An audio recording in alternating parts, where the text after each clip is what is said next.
So if things go well today at the Red Cross talks, separated families from the two Koreas will be given a chance to see each other on August 15th, as agreed back in April in the Panmunjom Declaration.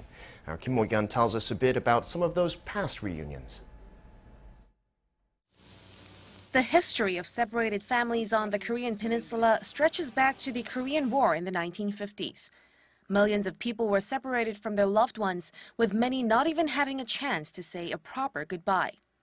But with the efforts of the Red Cross from both sides, the first historic reunion was realized in 1985 when Seoul and Pyongyang held performances on the sidelines of the 40th Independence Day celebration, allowing some 30 citizens from each country to meet their war-torn families. And 15 years later, in 2000, state-run reunion events and exchanges between families officially kicked off after the two Koreas agreed to cooperate on humanitarian issues at the June 15 Inter-Korean Summit. The first historic reunion was held on August 15 that year and was followed by another 19 face-to-face reunion events over the next 15 years, allowing nearly 20,000 members of some 4,100 families to see each other again.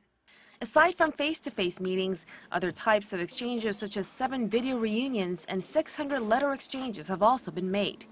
However, since 2015, such reunion activities have stalled, and South Korea has been calling for an urgent revival of the reunion events since last year, as there may not be much time left for some of these families. As of the end of May, almost 57% of the estimated 130,000 family members on the waiting list for reunions have died, with more than 85% of the remaining survivors aged above 70 years old.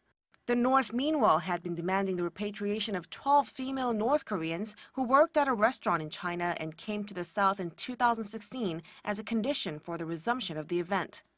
But with the thawing of relations between the two sides lately, and with President Moon Jae-in and North Korean leader Kim Jong-un agreeing on the Panmunjom Declaration, there are high expectations that the family reunions will resume this year. Mok-yeon, Arirang News.